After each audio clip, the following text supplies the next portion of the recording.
Hello, everyone. Welcome to FinanceOlogy 101. Class is now in session.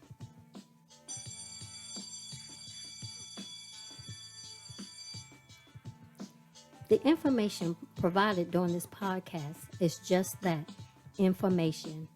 You will need to do further research to address your specific situation. Enjoy the session. Welcome, everyone, to another session of Gifted Generations Presents FinanceOlogy 101. I'm your host, Robin Seegars, and the other host is my husband, Elroy Seegars, who's trying to get connected. We're having some technical difficulties tonight. So, everyone's trying to get connected. Our new soundboard um, didn't want to work right tonight. So, tonight we're going to be talking about, are you financially healthy? Time for a checkup. This time of the year, everyone is looking at their finances. Well, they should be anyway, the beginning of the year, and seeing where they are. And this is the right time to do it, to see how healthy your finances are. I know that sounds strange, but it is a thing.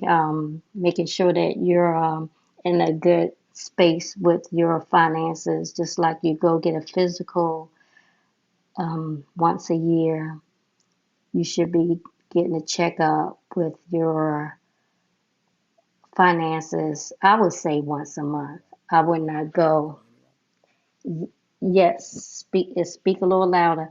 I would not go too long between checking the status of your finances. So I would say once a month, check your finances and see where you are.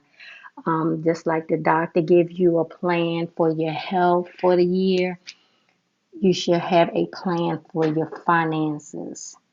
So, um, Elroy, hello. So soon as Tina can get on, we gotta be able to speak for you to hear me, so I gotta put it in the as soon as Tina can get on, she can tell us what her clients, what does with her clients, as far as once she meet with them to go over their finances, some of the things she discussed with them, and the things that they should be looking at. You definitely should be looking at the money that's going out, and seeing where you're wasting money, and then looking at the money that's coming in. Yeah. So the biggest thing is what you and I always talked about, just sitting down and coming up with a plan. Especially at the beginning of the year, you want to be able to look at everything you got going out, everything you got coming in, and if you're doing it by yourself, and then you got a partner, and then they don't agree with you, that's going to become an issue. So you definitely want to say, one person may have a plan, but then you got to present that plan to the other person. So it's kind of like a check and balances. You want to see, where we are right now. It's a lot of people out there that don't even have, a lot of people use their company's life insurance, and they don't have their own life insurance, and that's something that people need to also think about. Another thing you want to think about is retirement plan. A lot of times when you're a couple, what happens is they invest heavily in one person and not the other. Each person in the household should have their own retirement plan because, you know, God forbid you split up and you go your own separate ways, anything like that, divorce, separation. But you always want to have your own plan, be it with a company or be it outside a company, where you can invest in your own retirement because two incomes for retirement is better than one income for retirement. But you always want to make sure you're matching it also. If your company allows you to have a match, that you're doing the matching with your company because that is very important. So what Tina's gonna probably tell you, I know her and I talked a lot about, is just be able just to sit down and analyze what you have uh, on the table. It is very very important that you don't forget anything. Um, the people I'm working with now, I'm working with right now, they people tend to forget the small things. What I mean by the small things, they forget. They may have a dog to pay for, medical bills for the dog. That's a situation. And then there's you got the dog got to eat too. You know, one thing I always do when I start with a new client is like I take the first 30 days of all the receipts, not the old ones, but anything new. And what Reen and Robin always teach us, just go ahead and just live like you normally live. Don't try to cut no corners because you want a true picture of how you live and making a proper assessment.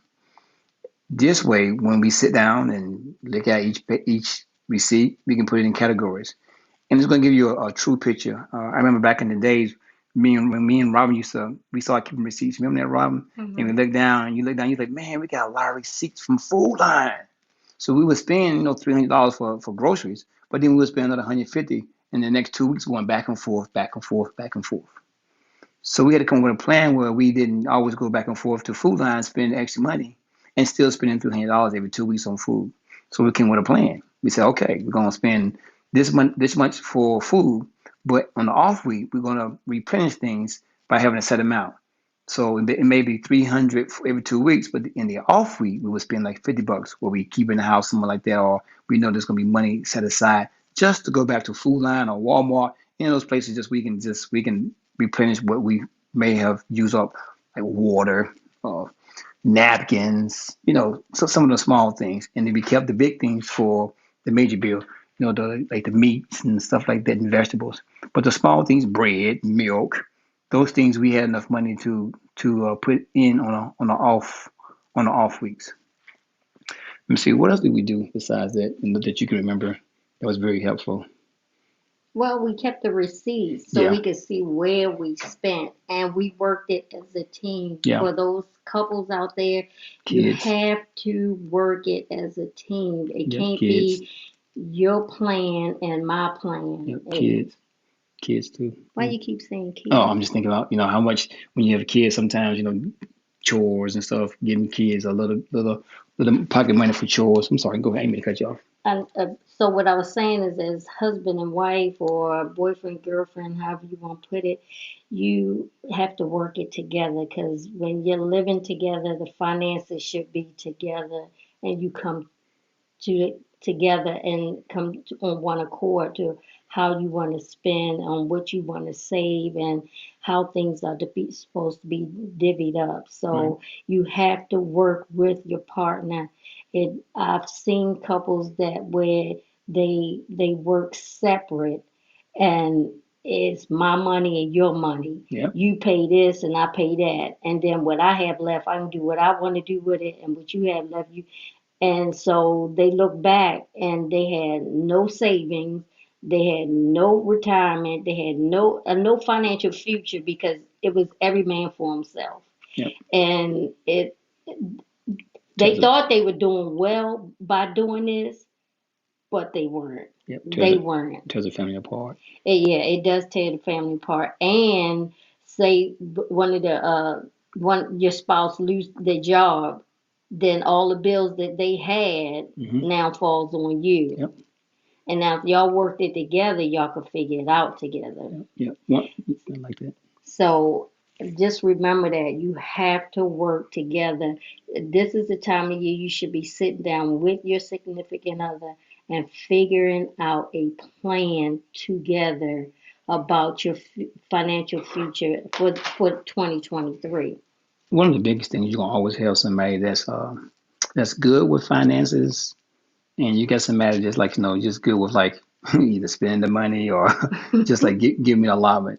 In some cases, you have two headstrong people that are both good with finances.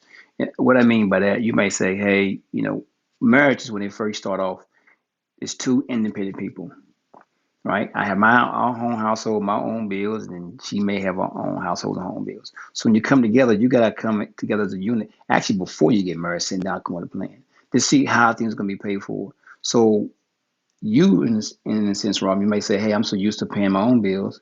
I'm saying the exact same thing. So you got to come with a plan. Well, who's gonna do the bills? I'm not saying it's right or wrong. It depends on how people do. I've seen some people say, "Well, you take care of these bills, and I take care of those." In our household, I'm just telling how we do it.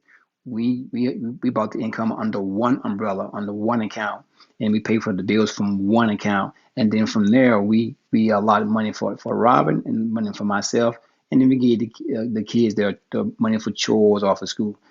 That way we can see everything where it's happening versus, Robin having an account, money coming in, I'm having an account, money coming in, and then you're trying to save together. It's just to me it's harder when you can't see where everything is going as a unit because you are one.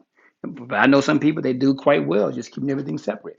Hey, I'm paying for this bill, you paying for this bill, and we gonna you give away $500 of money for savings. I'm gonna give $500 for savings, and that's $1,000 a month, and that works.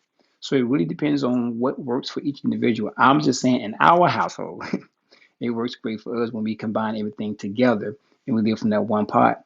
That we have though that 3 to 6 months savings. We have the travel fund. We have the emergency fund. We have the general savings fund. You know, we can see how everything is distributed from one account, and then from there we can say well, we have. I'm not gonna say leftover money because there's no such thing as leftover money. Every dollar is assigned. We'll assign that money to an account that is utilized. So you're probably saying, what do you mean every dollar is accounted for? This is what I mean. If you get $1,000, I had this happen not too long ago. Somebody actually said, "Oh, I got extra money," and I said, "There's no such thing as extra money. Every dollar that you receive, whether it's your check, whether you do a side job, or you get a gift from somebody, that money has to be assigned to something. It can be assigned to a travel club money. You can say, "Oh, I got a gift from my birthday money. I got $350 for my family. That money can go to a 529 plan. That money can go, towards, tithing and all. That money can go towards vacation. It can go towards shopping. You're going to sign to something. So that way, when it's all done and said for, the money you just got, it's all put in a pool or a pot to go to something.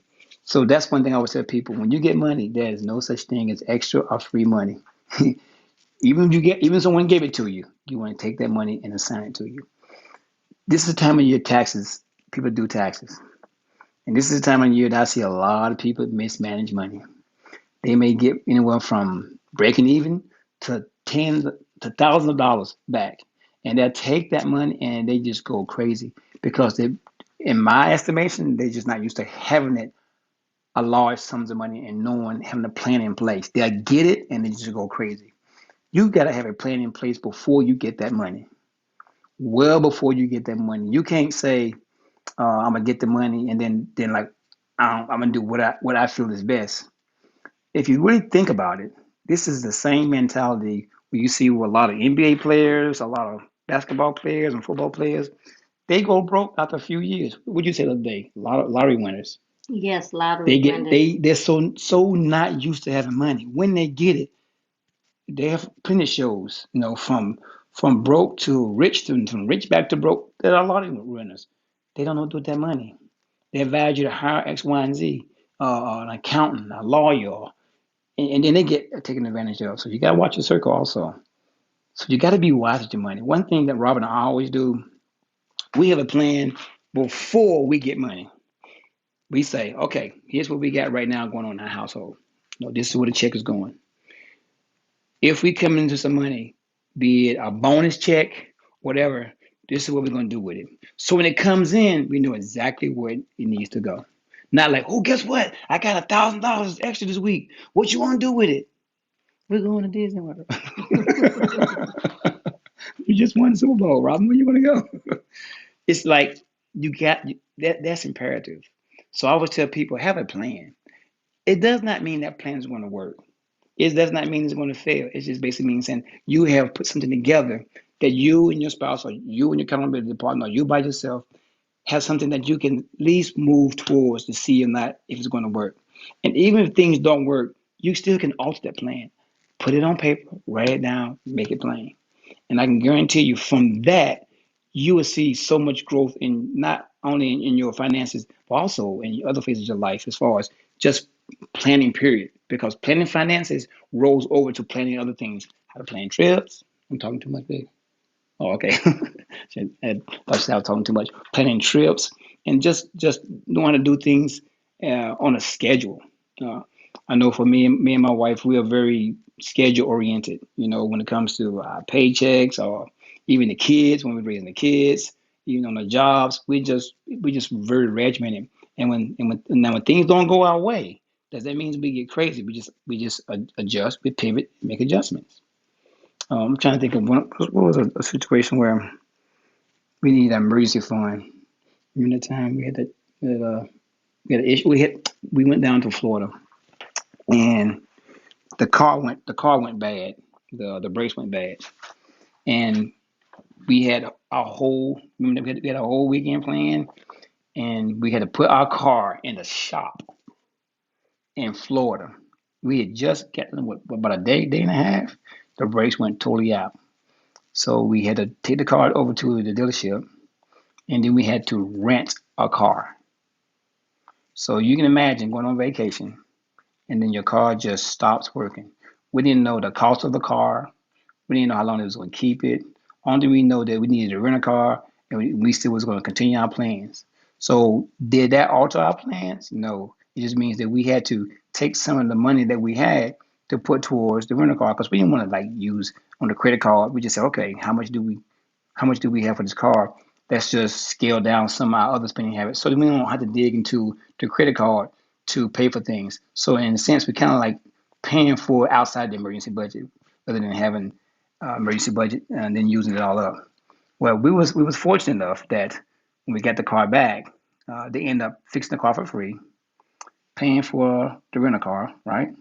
And then I don't think they gave us any money back. I just think they just paid for everything, and we had to pay for anything when it comes to the car. But you never know what's going to happen when you're on travel, when you're in the house.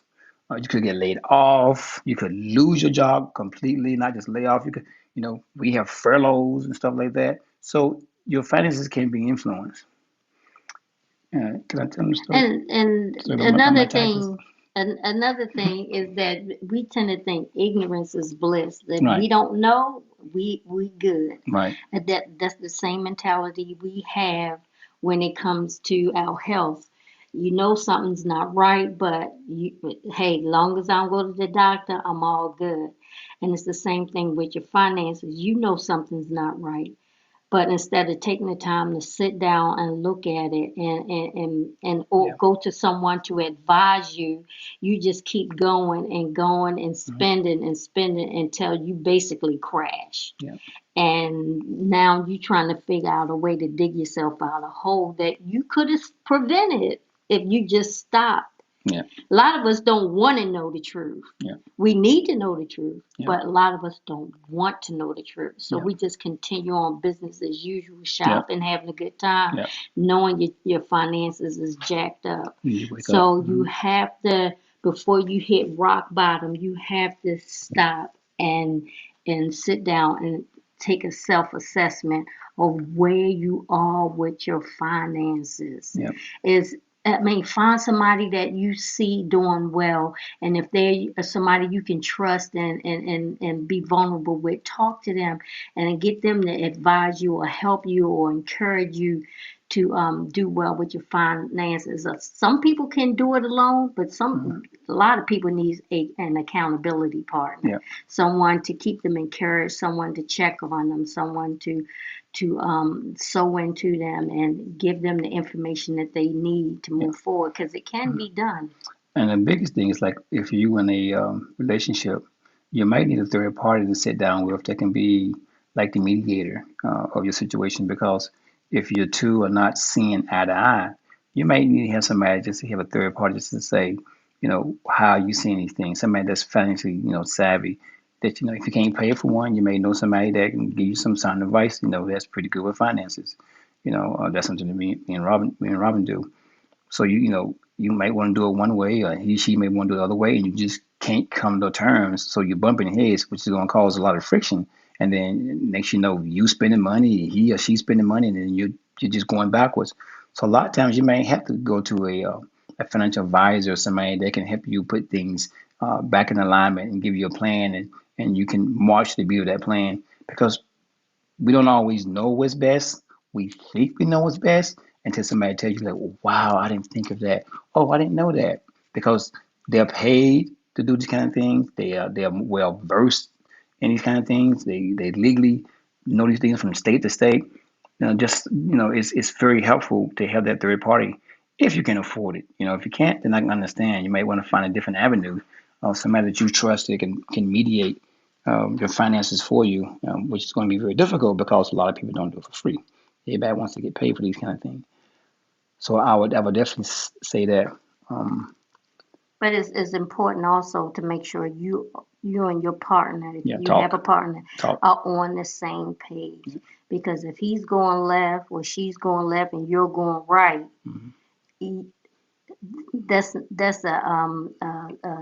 disaster waiting to happen. Yeah, I know you used to always say. I used to come to you and say, "Hey, baby, what do you think about this decision?" You always say, "I just want to see our account grow." I be like, "Yeah, but we need to pay off this bill. I want to see our account grow." So I'm like, yeah, if we let it grow, but this is not paid off. So we had to find a balance of getting the account to grow and paying off a bill. So that was a balance in that because she likes to see the savings grow. I want to see us, have less debt.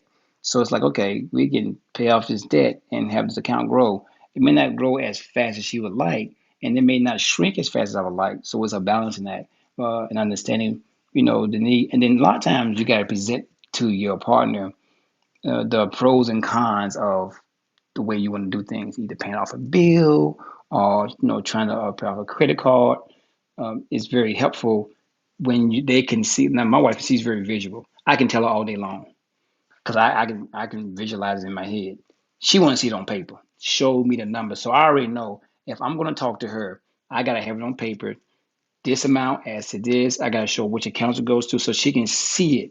And I gotta take a few minutes to get quiet, and then she'll I answer her questions, and then she begins to understand it. And even with that understanding, I don't make no decision right away because with her it may take a day or two to soak in. Where I'm like, let's just do it, let's just get it, let's just get it, and she's like, well, let me think about it for a little bit. So you gotta also understand your partner as far as how you're going to communicate with them, whether you can do it fast or give them some time to let it soak in. I know with Robin, it has to soak in. I know with me, I'm like, I see it, let's do it. So she balanced me out, not making too fast a decision, and I balance her out by not taking too long not to make a decision. So for us, it works. What do you say? Yes, What do you yes. say? Let me see. The last thing I want to say is be kind to one another. Oh, I do want to say this. It just came back to me. Make sure you enjoy yourself in Yes. this process, Yeah. because that's one thing we do. We Yeah. enjoy ourselves. But Mm. when he said it's time to Oh, tighten it yeah. up, he Yeah. always say it's time to tighten it up. Yeah. And I'm Yeah. like, okay. Yeah.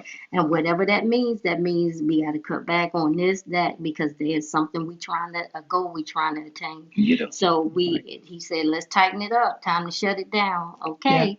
So we tighten it up and we get it together, and for that period of time until we attain that goal, and then Do a then good once job. we attain that goal, Open back up. we open back up, The floodgates and open. and that and it happens when we go on vacation too. He's like, all right, this is the time to get what you're gonna get, and while you on vacation, because we got the money, you better get what you get, because when we get back home, we shutting everything down, It's so true. because it's time that we got to recover. Yeah. Not saying that we financially go broke. No, it's just that You can't be in that vacation mode when you get right, home. right. There's a time that we go out and enjoy ourselves, then a time we shut it down. Yeah. And you have to be okay with both. Yeah. You can't be mad when it's shut down, because when he say shut it down, I don't get mad. I'd be like, okay, what we need to do, Yeah. and he say, okay, we need to do A, B, C, and D. Okay, got it. And I'm with the plan, because he comes up, because he's creative and thinking that way. So he comes up with the plans. He run it by me. I'm like, okay, we can do that, and I jump right on the plan. I You do do. not argue with him. I do You do. not. Well, I wanted it. I wanted. Nope. I jump right on the plan, because I know for a fact that the plan will work and we'll achieve the goal, and then we can reward ourselves afterwards. So I'm not the type of person that I need it right now, or I Right. want need it right now. So that works for me. So you got to find that balance that works for you. Yeah. So that's why I say you both got to work at it together. You cannot do it apart from each other. It's Yeah. not going to work. It's just not. That road to success is together. Yeah. When you go left and he go right, you Yeah. in trouble. Yeah. You want to tell me about that time when you was doing the checkbook and you were trying to save money, and you could. Oh, okay. So when we first got married, I'm gonna try to make it short. When we first got married, we didn't make a lot. So there was no saving and no investing and all of that. We made just enough to take care of ourselves and our son at the time it was one. And then as time went on and we got older, we started making the money. However, I was doing the bills because what came in went out because there Yeah, was nothing to save. But as we got older, we started making more money. And so, but I kept doing it the way I did it. yeah, The bill came in, I paid it. yeah, But I kept wondering why we don't have any money, why we always short. I'm like, what in the world? I know we making the money. It wasn't because we didn't have the money, it's the way I was paying the bills. And because we didn't have the money before, I was just doing business as usual. And so I would be stressed out all the time trying to make sure our bills are paid. And I'm trying to figure out, we got this money. I know we making more than enough money. yeah, Where is it going? yeah. And I'm not a shopper. I'm not a I'm shopper. the shopper. And so I knew it wasn't being spent frivolously, but what it was how we were using paying the bills. So finally he said, okay, I'll take it over. And soon as he took it over, he did the assessment. We continued to spend for 30 days, and then we sat down and looked at where we were spending, and then we came up with a plan, his infamous spreadsheet. Now we've been living off this spreadsheet for 10, 10, 11 no, years. no more than that. Yeah, I did the book. Yeah, you're right. This Yeah, label is on 10 years. You're as right. like, no, we about 20 20 years. years. You're right. Yeah. It's been about 20 years. He developed this spreadsheet, and it has different generations because he keep advancing it that we lived off of. So he created the spreadsheet.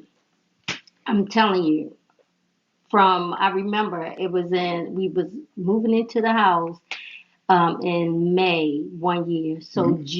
January of that same year, he said, "Okay, this is what we're gonna do." And he gave the plan. Do y'all know from January to June 1st, because we moved there Memorial Day weekend, we had saved $12,000 in 6 months. Now we went from living paycheck to paycheck because of the way I was paying the bills, not because the money we were making.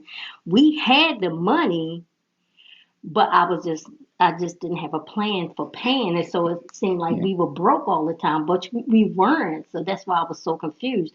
So when he took it over and he built that spreadsheet, I'm telling you, from January to June 1st, we amassed $12,000, and I'm like, hold up, where was this money all along? And he started showing me. Of course, my eyes glazed over because the spreadsheet got kind of technical and difficult, And I said, "Oh Lord, the spreadsheet." and I'm like, okay, let me just listen to him because I have no idea what he's saying because Yeah. this is his area, this is his gift, and so that infamous spreadsheet has Still. kept us going Mm-hmm. till this day. Yeah. I use that. I built different ones. I done a weekly spreadsheet, even though we don't get paid. Yeah, we got paid weekly for a Yeah, little we bit. got paid Yep. weekly back She got then. paid one week, and I got paid the following week. So we Hmm. was getting paid every week, and we thought we were rich. Couldn't wait for Friday to come. We got paid every Friday. I'm trying to tell you that was not good. I was like, "Where we go shopping?" But it was just, then we went from bi-monthly, weekly, and then bi-weekly. So we had Hmm. all the different kinds. So I built different spreadsheets for different situations, and I still have those spreadsheets. Amazing, I have those spreadsheets. And believe it or not, I reflect back on those things. One thing I always tell people: do a journal. Do a journal when you're feeling good. Do a journal when you're feeling bad. Because I want you a year from now to reflect back on that journal and say, January 15th, February 18th, I was here. Now I'm here. And it gives you a sense of pride, a sense of accomplishments. Because when you put a plan in place, more than likely, if you stick to it, it's going to work. But can you just think about when you go back and look at an old journal, you can like, wow. So spreadsheet is one thing, but to see how you felt at that moment. And I tell people, journal when you're feeling good, when something great comes in, and journal when you think, but something is not so great. Do both because you got to be able to express yourself. Because you get those people called therapy shopping. What's it called? When you shop, when Retail retail therapy. therapy. That's it. That boy can get you in a lot of trouble. So we had to do a budget around somebody with retail therapy. We had to. Why? Because yeah, that's it. Retail Retail therapy. therapy, and Hmm. it actually worked. So here's what happened was we saved. I think it was $100 our paycheck, and we just set it aside. Something happened to the young lady. I said, hey, go get your retail therapy savings and spend that. And she had about I think about $1,400 in retail therapy. She said, I ain't spending that. That's crazy. So she realized, oh my gosh, I spend that much on retail therapy. And guess what? Now she don't do retail therapy. She does retail savings.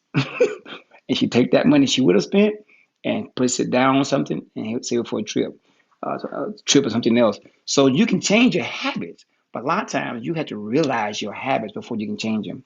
It's recognition of what you've done and what you want to do. But if there's no one to tell you those things, it's going to be even harder. So when you start doing the small things and then somebody putting those things out, you were like, wow, I was doing that. Like, yep. Like, okay, the same thing I was saying earlier about the receipts going to the grocery store in too much. We both said, wow, we were doing that. And then we scale back. Now we don't do that anymore. We just go, we have money, we go, but it comes from one pool. It doesn't come from some prizes of going to the store for frequent visits and stuff. Same thing for restaurant. You restaurant allotment, I used to have a dry cleaning allotment. What COVID means what, need a dry cleaning allotment because I'm not really dry cleaning clothes. And I am now a little bit though. So that was we had allotment for that.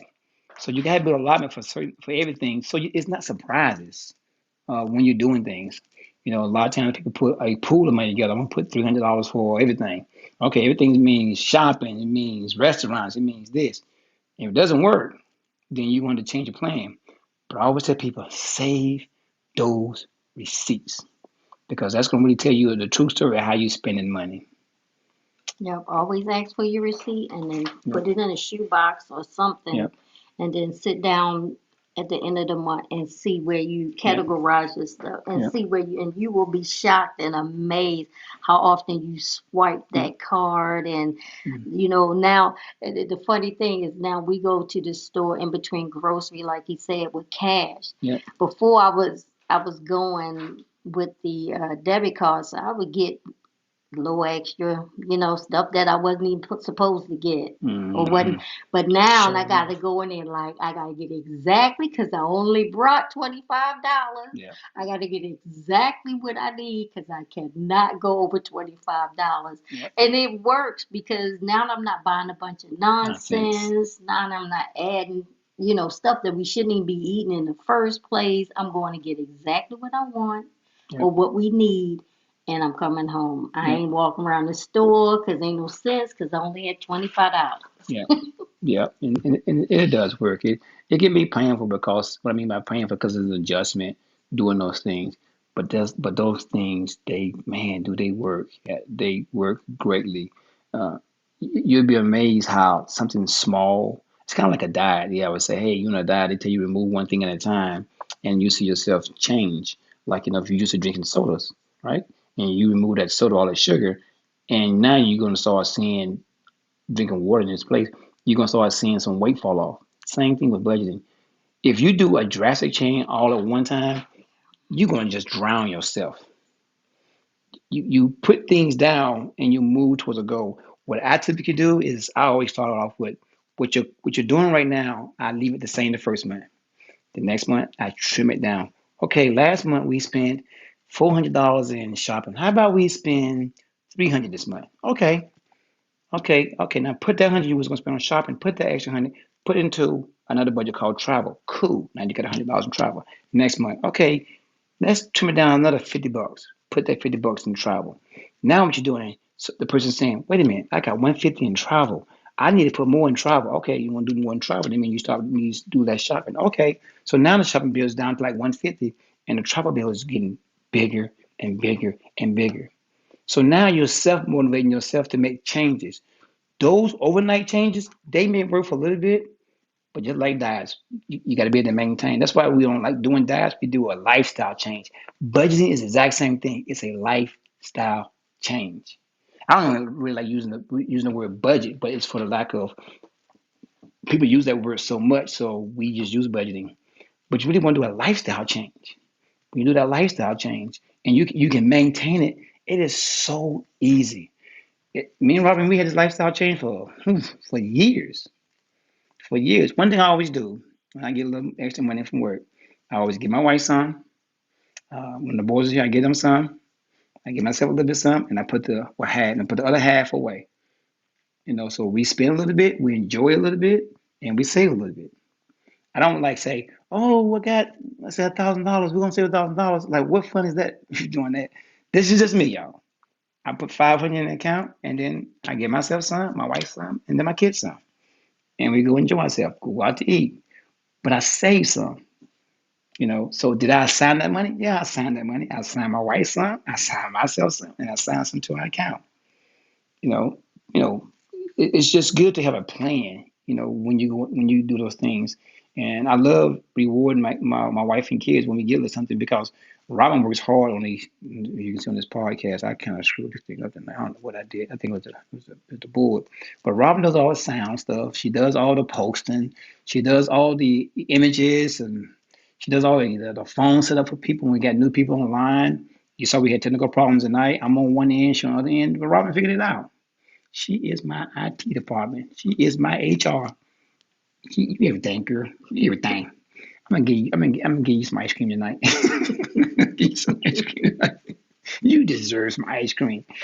So that's really, to sum it all up. That's really in a nutshell. The big nutshell. But I do want to thank you for being patient tonight for the difficulties. I think I know what the problem was. I needed to shut the computer down. On, like you said, I accepted the word MacBook on it. I should have said no, but it was no other option. When I unplugged and plugged it back in, it came up. So, which was really weird. By that time, it was done for. So, thank you for Yeah, for being with standing. us with Yeah, our technical difficulties, and we missed out yeah, on Miss Tina, but we'll yeah, catch her the next yeah. time. And this topic, what I'll do is have her spend a few minutes on this, and then we'll spend a few minutes on a new topic. Yeah, That way we can get her input on this as well. But Tina Smith is our financial guru that yeah, she's we great. work with her, They and used it before. she Yeah, she gets on and helps us talk to people about right. finances because she's an amazing woman. She's Mhm. a broker, investment broker. She worked with professional athlete, the pros. Mhm. She wrote a book. I Yeah, mean, she has her own business and finances. So I'm sorry it didn't work out with her yeah. tonight, but I'll take the blame for the that one. the next session we have with her, what I'll do is have her um, talk about this in the beginning, and then we'll segue into the new topic Yep. so that people can hear from her because Mm. she is definitely excellent. Yeah, I know you had some questions for her, Miranda. Um, um, so you can get a chance to ask her those questions. But hopefully, well, next month we won't have these kind of problems because we know what happened. You may can get back on live again and ask us those questions. Or if you want to, you can post your questions here. We can take those questions and then we can ask her on our next live show and then post the answers too. So that's another way too. Because as you know, you guys used her before. She's not free, but she does this for with us for free, and she gives out a host of information that she normally charges for. So this is a great avenue for people to ask questions and stuff. I talked to my wife today about us trying to do something else, with the dial in portion of to let people dial in. So we got to be very, very careful who we let dial in because, we don't want Uncle Ed to get on here acting all crazy and drunk, saying things he shouldn't be saying. So we trying to address how there's a way to dial in. You can easily dial in. It's just making sure that we screen those kind of calls before people get on here acting all crazy. And we got to make this an explicit conversation, which we're trying to keep it, PG-13, so a family-oriented show that anybody can have access to. But that's something that we're trying to move to also because interaction is good, especially when you got Tina on the phone. It'd be nice to have you interact with her or somebody interact with her, have a conversation with her, and let the audience hear that kind of conversation also. So That's on the platform. On when the new level updates, we'll see how that works out. So, Rob, you want to give them our podcast information? All right, she's handing me the paper, y'all. So, you know what the podcast is. It's Gift Generation llc.com/podcast. Our Facebook page is Gifted Gen LLC. Instagram is gift.gen. And then on YouTube is YouTube at Gifted Generations LLC. And then we're also on Spotify and Google Podcasts. You can find us, and also iHeartRadio. You can find us on FinanceOlogy 101. So we also have a website for Gifted Generations. If Gifted Generations LLC.com. Don't forget that dash because I don't know where you'll end up. So check us out. We got some exciting things coming up in the next few days to weeks, hopefully, a big announcement. And then from there, we're going to be trying to launch some other things that we have on the platform too. But once again, thank you for bearing with us. And we hope to have those problems resolved for next time. You learn and you grow. That's all I can say. You learn and you grow. Yep, because this is live and Yep. we can't help that. Thanks, everyone. Thank you so much. All right. And thanks for being patient. Have a good night. All right. Well, thank you for tuning in to our podcast, FinanceOlogy 101. I hope you enjoyed this session and the information provided will assist you on your financial journey. Until next time, be financially engaged.